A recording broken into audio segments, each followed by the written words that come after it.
Welcome to Canonical, the podcast that takes literature out of the classroom. I'm James Xiao, and with me are my co hosts, Yad Darris and Sam Spieler. Hey, hey. Hey.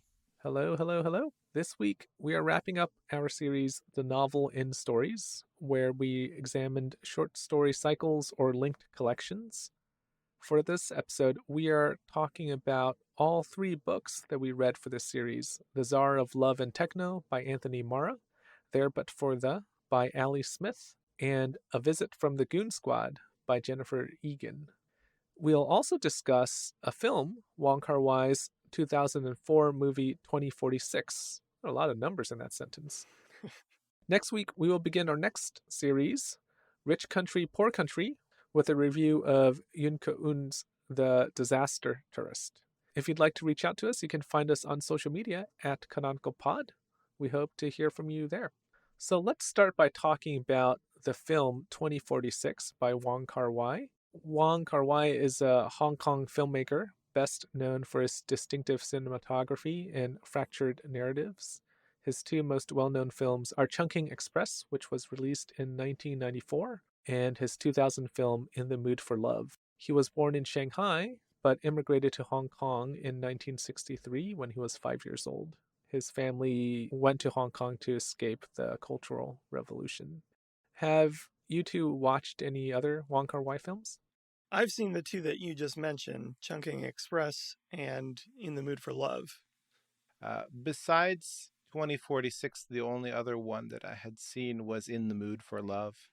I've seen those two that I mentioned, and I think I've seen his other films, but I don't remember them because they're not as memorable as Chungking Express and In the Mood for Love. 2046 is the third movie of a loose trilogy, following his first movie, Days of Being Wild, and In the Mood for Love. The movies are linked by recurring characters. Each film focuses on different relationships. In 2046, the main character, Chao Mo-wan, and I don't even think he's really named in the movie, but he is portrayed by Tony Leung, and he is also a main character in the Mood for Love. But the other characters in that movie are not really present. So Chao Mo-wan, he moves into an extended stay hotel in Hong Kong after his breakup in Singapore, and the film portrays his relationship with three women. Bai Ling, who was portrayed by Zhang Ziyi in the movie. She's his next door neighbor who falls in love with him. Wang Jingwen, who is portrayed by Wang Fei. And she is someone who is in love with a Japanese man, but she's not allowed to marry that guy. And she and Tony Leung's character have a friendship and maybe something more. And then Su Li-zhen, who is portrayed by Gong Li, she's the woman in Singapore who helps him go to Hong Kong, but refuses to go with him to Hong Kong. I think it's worth noting, because this is a sequel to In the Mood for Love. There is a Su Li-zhen in the Mood for Love, but it's a different character with the same name, which is a kind of interesting parallel, because in that film, Su Li-zhen helps him leave from Hong Kong to go to Singapore, and in this film, Su Li-zhen helps him go back to Hong Kong. Yeah, and in that film, In the Mood for Love, that's portrayed by Maggie Chung, I think. So it's a totally different character, totally different actress. I think we should also probably talk about the science fiction element, because there is the straightforward plot, but there's also this train that people can get on, which takes them to a place where their memories kind of freeze, and these people who are haunted by things in the past can escape that haunting. The main character in that storyline, Tak, he falls in love with some woman, but for some reason, that relationship didn't work out. So he left and he meets an android that reminds him of the woman he left. And this story is a parallel to Tony Leung's character, who meets Su Li-zhen, and she reminds him of the woman that he loved and didn't get with. And all these other women also remind him of his failed relationships. So there's this echo of each relationship reminding him of what he left behind. The purpose for the story is sort of unclear, but it's fairly easy to get that it's supposed to mirror his life. This is what he's been thinking about, and this is how he is trying to come to terms with it. Right. But I was going to say it's also perhaps interesting that he writes a story, 2046, inside the Hong Kong world. And the characters that we see in the film are perhaps from that story, or perhaps they are beings with a life of their own outside of the story. It's not clear. Oh, you mean all of the stories might be a Well, the figment of his 2046, creation? the Japanese guy, Tak, on the train, that could be his story that he wrote, because when he was talking with Wang Jingwen, she was telling him about this guy, and he was writing stories. I think he was writing martial arts stories. In addition to those stories, he was writing this kind of science fiction story. And I think the science fiction story was about her former lover, Tak. Sam, you were alluding to this earlier, but you thought that the story of this film was confusing, right? You can tell he really loves playing with composition, and I read somewhere that he had, I think, 3 different cinematographers for this, one for each main storyline. And that's really clear, but what isn't really clear is the plotting. He's not that interested in a linear story, which is fine, but there's definitely this kind of muddledness to the story. Well, I'll say something that is not racist because I'm Chinese. I think the female characters are hard to differentiate from each other from the start, especially if you have not watched In the Mood for Love in a long time, like I have. From the beginning of the movie, you feel kind of confused. Like, who is she? Is she the same person as the last person with a different haircut? I actually rewinded to see, oh, nope, I didn't catch the fact that this is her name and that's her name. Like, I had to actually rewatch parts of it because the structure is not like the novels and stories that we read. It's a interweaving structure where there's like a story or a vignette, and then that character leaves and another character enters, and then that character leaves, and then maybe another character from a previous story would come back. So it's not like each section or vignette is its own story. It's more like it's a third of a story, and then you take a pause, and then you move on to like another storyline, and then it gets recalled back. So that's part of the confusion. After I watched it, I was reading some reviews and discussions of it online, and just in the space of watching the movie, I had forgotten that there was a murder in the movie because it takes place at the very beginning and then it never comes up again. I think that's only important if you care about it being a trilogy, because the woman, I don't even know if it was a murder. She was stabbed, right? We don't know if she died, but we just know she was stabbed. She was in the first movie of the trilogy. Mm. So, Lulu. yeah, I think it's only important if you watched the first movie, you have an emotional connection to her, and then like it's one of the few instances in the movie where if you didn't watch a previous film, you wouldn't get it. And I don't think it matters that much, but if you watch this as a standalone, it's kind of like why did she just disappear? You know, what happened to her? That feels like a big ask for something that is a loose sequel. Yeah. Having it as a sequel, though, I think is not to this film's benefit. Right. Because I haven't seen Days of Being Wild, but I have seen In the Mood for Love. And I think In the Mood for Love is really good. And I think that this movie fails. It's not a worthy sequel because it doesn't achieve the same things. It doesn't do the same things well. Like in that film, In the Mood for Love, it's very human. There's so much intensity in the emotions that you can read on the character's face because they have this thing that's so close to them that they want, this love that they just can't grasp. It just continues to elude them. So it's a very human story. But when you get to 2046, it's no longer a human story because I think that he's going for this kaleidoscopic effect where the narrative shifts back and forth, and too many things are happening to Cho. So you see these scenes where he's kind of staring off into space, smoking a cigarette, and he looks very cool, but you don't know how to read his face anymore. All of the inner world that you have in the Mood for Love is missing, and you just have the style. It's just kind of hollow. There were a lot of moments that the movie made me think it was kind of a writing exercise for Wong.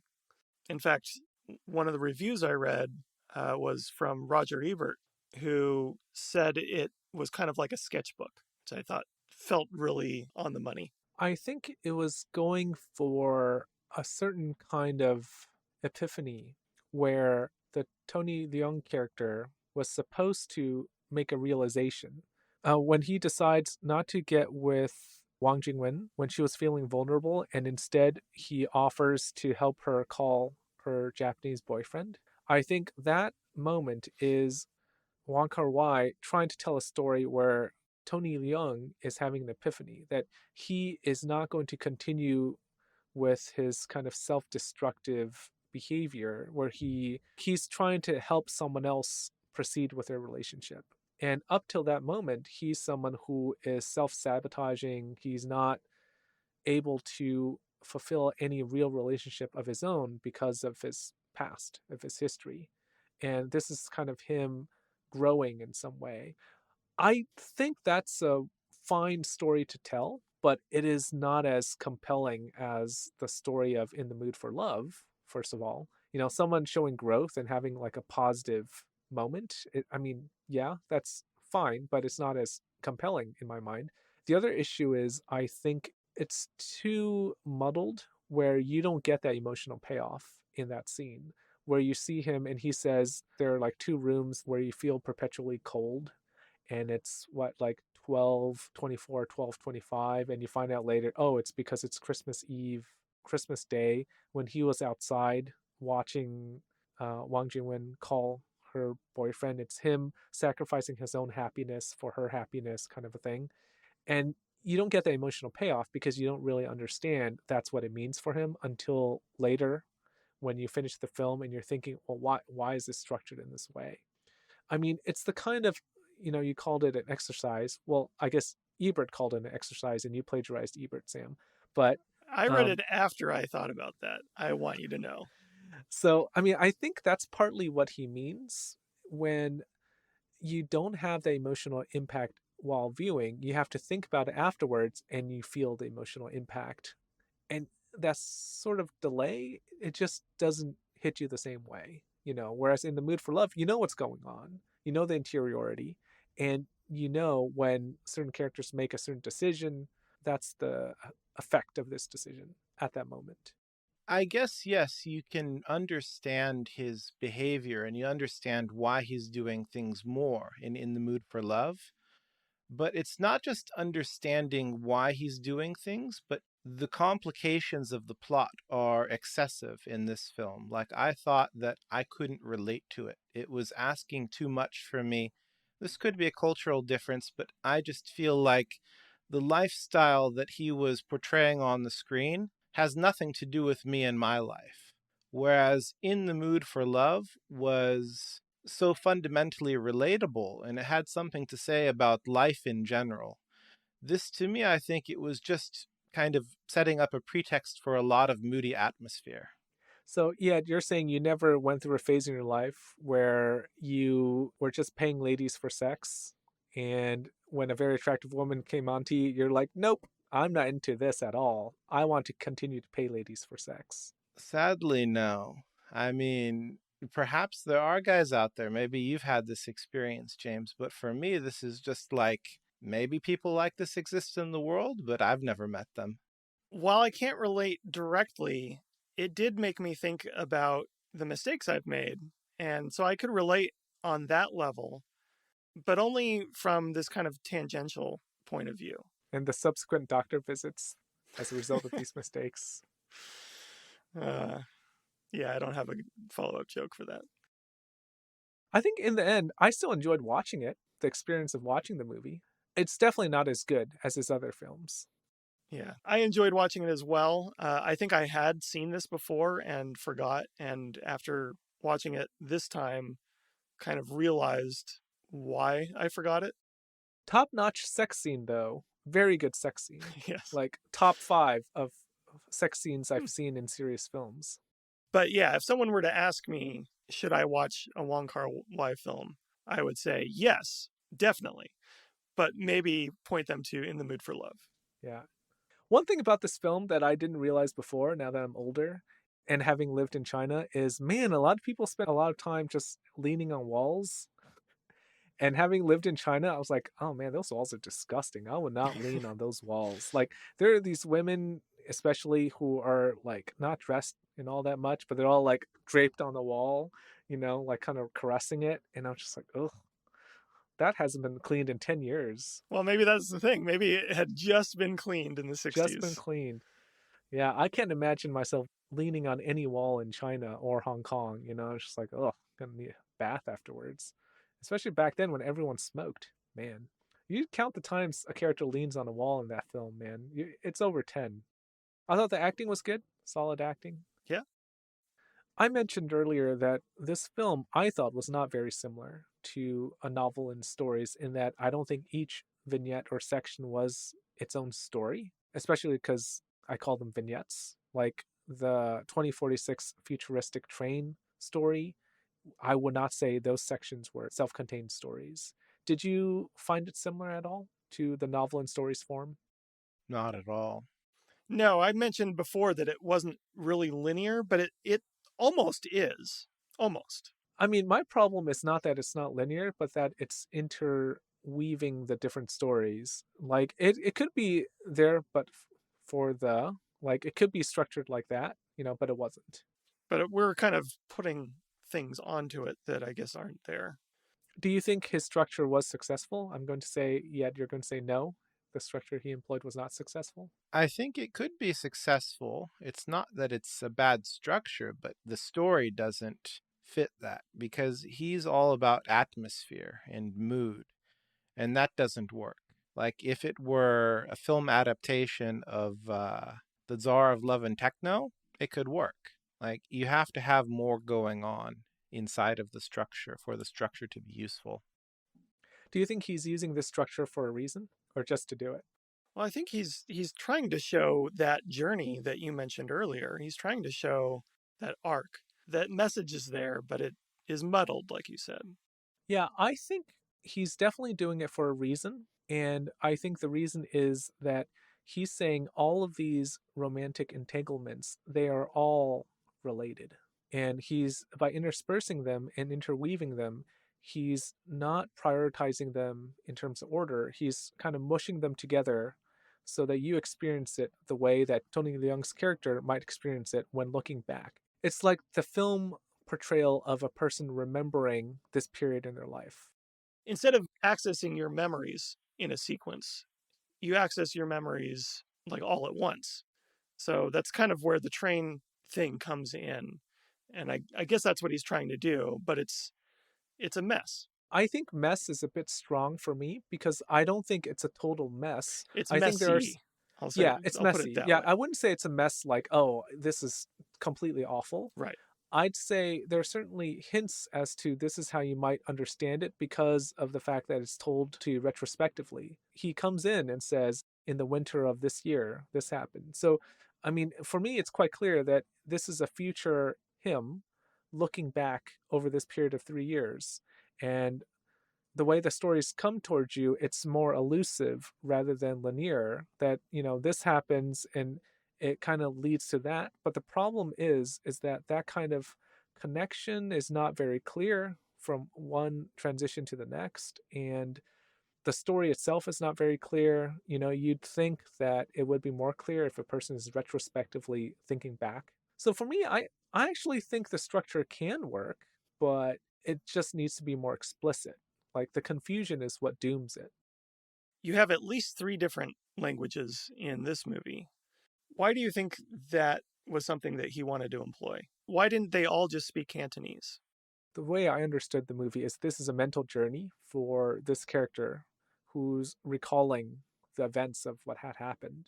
And I think it is significant that the character who also speaks Cantonese is Wang Jingwen, the character that he feels most affinity to, that he actually cares for. And there's this kind of understanding of her, of this kind of person that she cannot be with.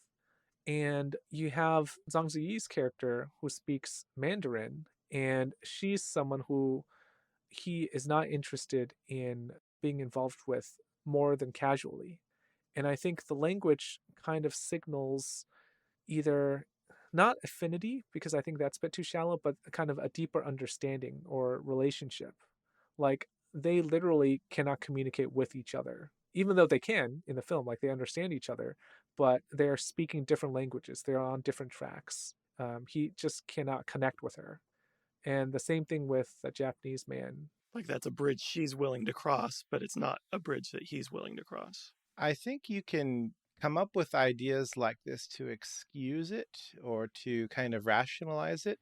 But I think the fundamental thing is that China is a multilingual country. And I think that part of the suspension of disbelief that happens is that if you want the best actresses, sometimes you have to ignore the fact that they're not speaking the same language. Because, like, Zhang Ziyi is a high profile actress, but she's from Beijing, so she doesn't speak Cantonese, or at least doesn't speak it very well to be convincing. So you want her in the film. This is the way that it kind of works. Um, See, I think that's too simplistic because, like Sam mentioned, he uses multiple languages in other films too. Like the Shanghainese actresses in The Mood for Love are not like they're Right, not but famous. that has a purpose. Here I'm saying that there isn't a purpose. I think that the Shanghainese in The Mood for Love mirrors his own story and a lot of other people who moved from Shanghai to Hong Kong because of the Cultural Revolution. This, I don't think, is grounded in history in the same way. This, I think, is more pragmatic. And this is just speculation, of course, but I don't think it's done for a particular reason. All right, we will take a break now. When we come back, we'll turn back to the novels and stories that we read and talk about narrative structure. We'll be right back.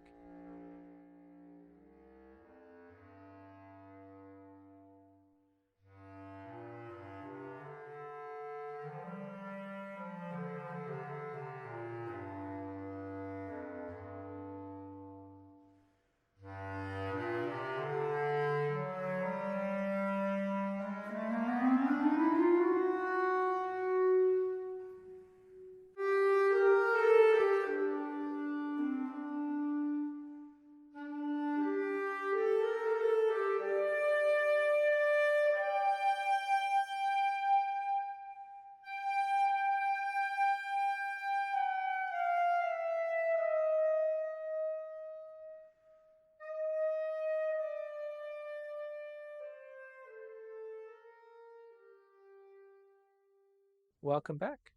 We have been exploring this kind of composite narrative structure in this series, and I am wondering if employing this kind of structure requires concessions from other aspects of storytelling in order to work. If we turn back to 2046 for a moment, I don't know if it works very well in the film because it is foregrounding narrative when I think that Wong really prefers to play with atmosphere. So I think that one comes at the expense of the other. Yeah, I think that's true. I don't know if that always is the case. I don't know if that has to be the case, but I think that's true here. And I think you're right that with this structure, the focus is certainly on narrative. I would perhaps even go so far as to say as that there is a logical or even a causal relationship between all of the elements of storytelling, where they depend on each other or rely on each other in a certain way. In The Mood for Love, because it relies on atmosphere, I think atmosphere has to rely on character identification and empathy. And in this film, 2046, I don't have that character identification, so the atmosphere feels hollow. But then, does identification rely on anything? Like if we look at a character and we say, that's the kind of person I understand, or that's the kind of person that I like, what does that depend on? So you're asking what makes a reader empathize with a character? Right. What parts of storytelling allow somebody to identify with a character? Because when I watch 2046, I don't identify with Joe at all. I don't really see him as a person that I know or a person who's like me. When I read Miles in There But For The, I do identify with him. I'll disagree a little bit in that even though I don't think I have a debauched lifestyle, I don't think I am going out, womanizing, carrying on, and so forth. I can Says the still, guy living on the same tract of land as some swingers. hey, that was last year. I can still look at Tony Leung's character and see some of my mistakes in my past or see where I've been self sabotaging. So even if I don't feel like I'm looking in the mirror, I can still recognize aspects. That said, I still agree with you that I have to do more reaching for that. Whereas in the Mood for Love, it's been 10 years since I've seen that. But even though I don't feel like I share similarities to those characters, there's much more of a story there. It's easier to lose yourself in that movie. I think it is really hard to answer definitively what makes a reader empathize with a character. First, this is why writers write for the most part, is they're writing compelling story. In order for a compelling story to work, you have to empathize with the character. Otherwise, the story is less compelling. And I'm talking about most stories, not your experimental non-linear stories that focus on form.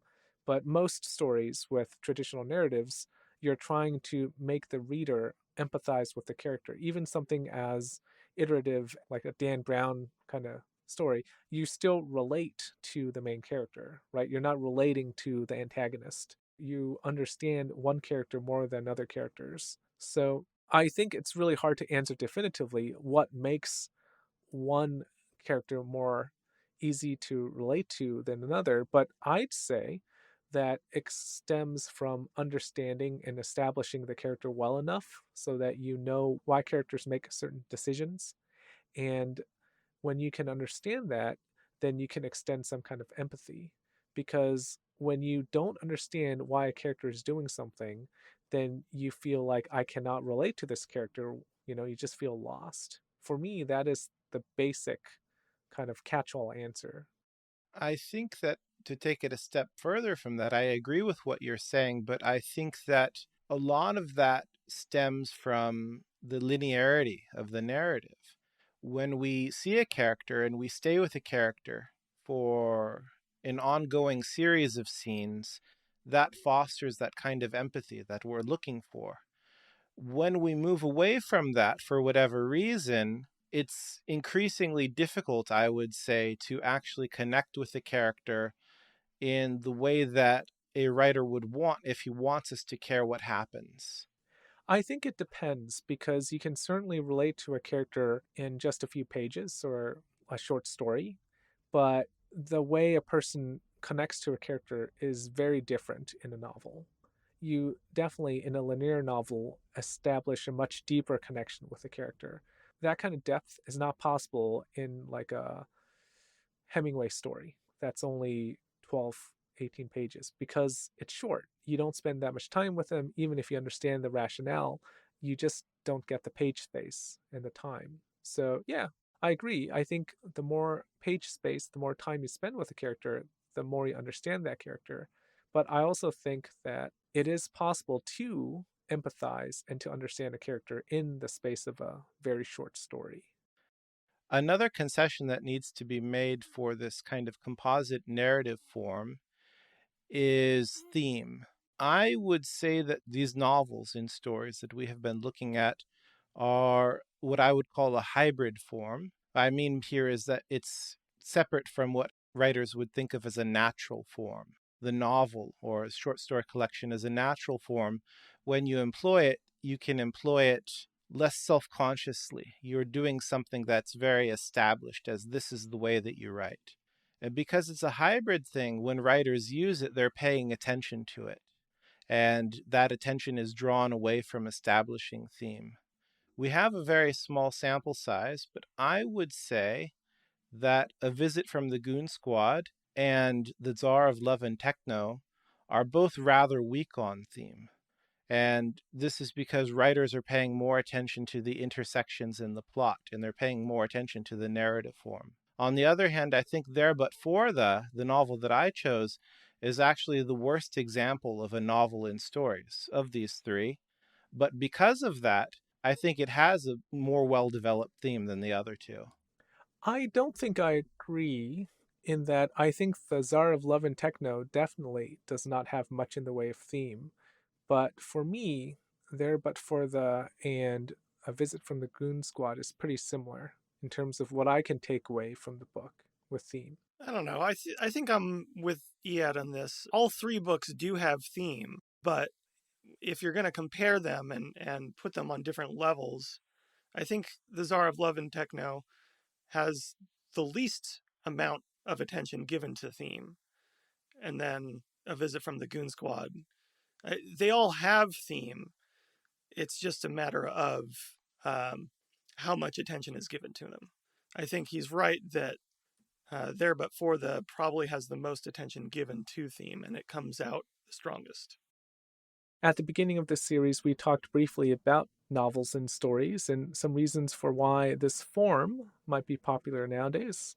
Now that we've read three examples of novels and stories, do you think that this structure offers anything to the novel that a more traditional linear form doesn't? I think what it offers really clearly is the pleasure of an unexpected connection. You leave somebody or you leave a scene for a while, and then when you come back to it, you didn't realize you would come back. And then when you see how it fits together, it's really pleasing. And by the same token, when you leave somebody, you often imagine, well, I'll never know what happens to them at the end. But then when you come back to them in a later story, you get that sense of closure that you often want. Do you think this kind of connection necessarily has to be related to plot, or can it also be a thematic connection? In my mind, I think it's mostly plot. I think it's a more visceral sort of satisfaction that it offers. It's just the satisfaction of knowing something, which to me is a bit more simple than the satisfaction that we get from theme. I think it's very complicated, right? Because I hesitate to say that the only way for a theme to be expressed in a more profound way or to be explored is linearly. And I don't think that's what you're saying, but I think that's a cousin to what you're saying, which is that you have to have some kind of more linear form in order to have a deeper exploration of ideas. Yeah, I feel like it's more difficult to really get that theme across with this kind of structure. But I think it happens. I think we see it. I mean, we just talked about how A Visit from the Goon Squad does have theme, but it's weaker. I think it's there, but that is definitely more focused on plot. I think what it is, it's not the linearity that's really at issue, but rather the sense of closure that you get when you read something that works as a story. If you read an episodic novel, you can have the same sort of nonlinearity, but if the episodes aren't treated as something that can be removed and stand on their own, you don't have the same sort of satisfaction that you get from this kind of book. Do you think that this kind of fractured narration says anything about the time we live in now? Is it somehow more representative of how we experience life in the 21st century? I think it embraces a more globalized world, which is something I think we see now. One where people recognize the proliferation of perspectives and ideas outside of their own. I think that structure is trying to do that at least. I'm not sure I really follow you because you can have a proliferation of ideas using this structure, but I don't think that the diversity of ideas is really central to what makes this structure work. I think it's the addition of several beginnings and endings that make it work. For me, it does make a kind of sense, but it's not exactly because of the novel and stories form. I think that in the world today, it is impossible to get the full picture of anything, right? And so instead, you see things through facets of some understanding. You get micro understandings that build to a larger understanding. So that way of understanding the world, I think, gels with the novel and stories, where you understand facets of something, of some reality, of some story, of some larger story that you can't fully grasp because this linear understanding of the whole story is not how our world is like now. Like, it is impossible to get the full story of anything now. You can only get it via different points of view. So it's not necessarily the form of the novel and stories, but more of an argument against a linear story. And I think the novel and stories works as a subset of that. I actually feel quite the opposite. I think that it's true that nowadays it's difficult, if you're thinking very strictly, to know the truth or the entirety about something. But it was even worse in the past. Like nowadays, in our globalized social media world, we have more and more ability to cyberstalk people and look people up and figure out what happened after somebody has exited our lives. We are connected more globally and on the longer term than we ever were before. So the ability to know what happens next is increasingly large. Whether we're mistaken about, if that knowledge represents the totality of somebody's experience or the totality of what happens next is a separate issue. But I actually think that modern life is moving away from the pleasures that this form offers rather than moving towards it. Why do you think it's moving away? I think the attraction in this form is that you get to see something that seems like it's done, and you're like, oh, okay, that's the end of the story. And then you come back to it in another story, and there's more to know, and more things happen. And that's very intriguing. But now we have people who come into our lives and leave our lives, and we might wonder, well, whatever happened to him? Somebody might get married, somebody from school might have died, and you'll know about it because you're connected on Facebook or whatever. There is no desire to know what happens next. If we go back to these movies that we've been talking about, like In the Mood for Love, he leaves Hong Kong for a while.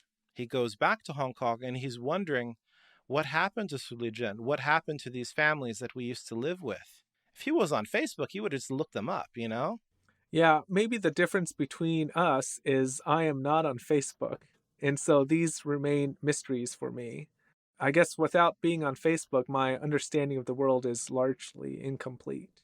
Well, some people might say you're better off for that, but at least those of us who use Facebook have the illusion that we know what other people are up to. But do you think understanding the world is knowing what happens next? Because for me, I feel like we're talking about two different things. You're saying you know the ending of a plot. Like, okay, this person went to college here and then this person moved here. But I'm saying, let's talk about this war in Ukraine, for example. Like, you are getting facets of the war. You're getting one point of view given to you from this source and another point of view given to you from another source. And each one has its own narrative arc. Each one has an emotional appeal. But what is the truth? What is the complete picture? I think that to portray it from just one point of view is offering an incomplete picture. Whereas if you are giving multiple stories, then you are understanding it differently. The composite gives you a fuller picture, even if one story is less accurate than the other. I think for me, that's the level to which I relate to. It's not the idea that we understand people who we've lost, but more so like how we understand big ideas, big movements, or big changes in society. Well, and to defend Anthony Marra a little bit, I think that's part of what he was going for. I think he was going for that idea that there is truth, but it's very difficult to find that truth or to proclaim this is the truth, capital T, or you might never know their particular reasons or their particular backstories unless you happen to be there. So there are many other kinds of non-linear narrative structures that do not require chapters to be standalone stories like what we've read here in this series.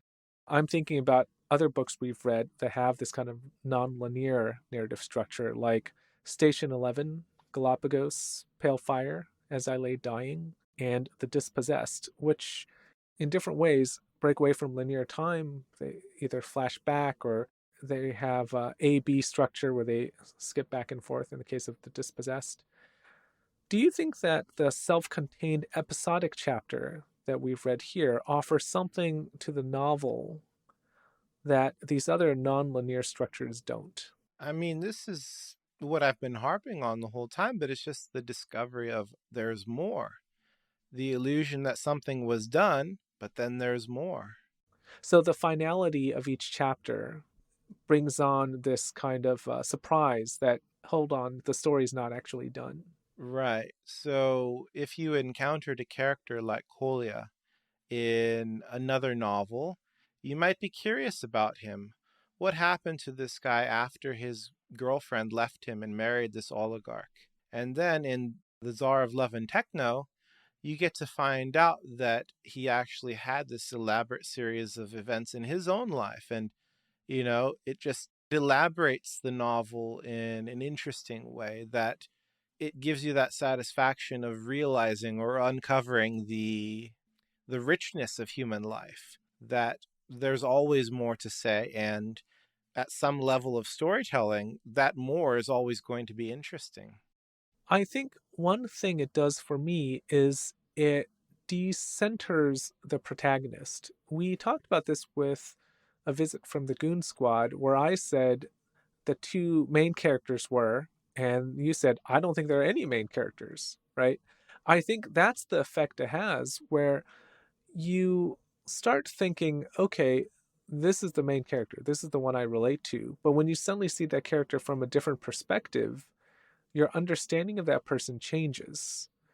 And I think that effect is actually quite worthwhile because, first, I think it forces the reader to empathize. It's an exercise in empathy that you think, oh, what if I am not the central character in my life? Like, how am I being viewed? How am I a character in other people's stories? This kind of relationship, I think, is quite interesting because it forces the reader to think outside of this single protagonist mode that a more linear narrative places you in, right? And this kind of traditional linear narrative where you have a protagonist and an antagonist, and that protagonist is trying to do something, this way makes you feel safe.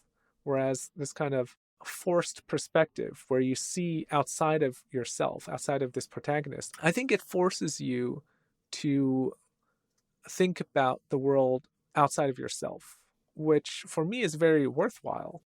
You could almost think of it as the opposite of a novel like Weather, where in Weather, everything in the story, I think, is related to Lizzie. It's kind of a document of the protagonist's mental state. And it tries to show you the inside of a human mind.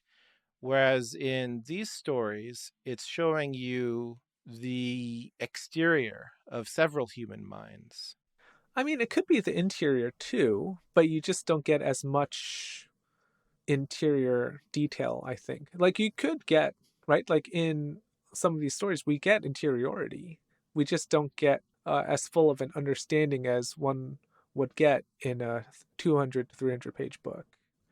I think another difference between this kind of novel in stories form and other non-linear experimental forms is that when you look at a work like Pale Fire, it is obviously about the form, and that is the allure. Like that is why you read the book, and it's what's interesting about the book. Even though in that episode I also made an argument for Kinboat and the characters and having some kind of emotional effect, but really the form is one of the main attractions. Finally, One finally, I of get the my main due. attractions. But I think in the novel and stories, at least in the three that we've read, I don't think you'd say that the form is really the main attraction. I think I go back to this idea that I talked about earlier about the hybrid form. I don't think it is as natural a form to the writer as the novel is. And because it's not completely natural, I think the writer is always attending to it.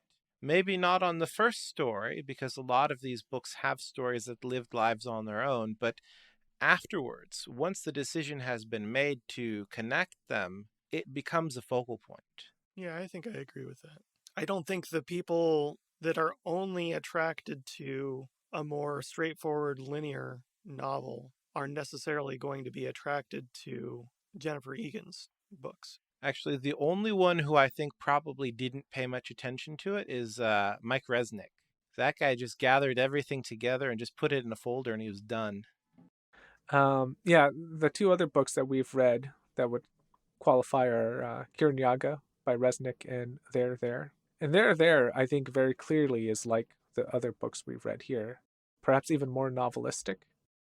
Are you interested in reading more novels and stories? I am, but not specifically. I think it's kind of like, are you interested in reading more poetry? I just think of it as one type of thing rather than a thing that has its own particular personal appeal. Yeah, I guess I wouldn't seek it out on its own necessarily, but I do enjoy this structure. One of the things I like about this structure is even though in some ways these all have stories that interlock in similar ways, they were done so for different reasons. And I think there are probably a lot more reasons out there to be explored through this structure. I'm interested because of what I said previously, which is that I think this form doesn't allow for any real experimentation. I think it's kind of like experimental fiction with training wheels. So I'm interested in reading more because I want to see a writer actually take off the training wheels with this form. I want to see if it's possible.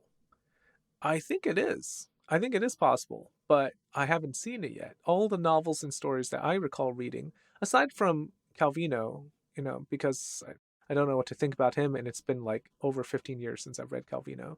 But aside from him, all the novels and stories that I've read are essentially linked collections, and they're not experimental the way that Pale Fire was. So that's what I'm interested in. Like, I'd like to see if someone can do it.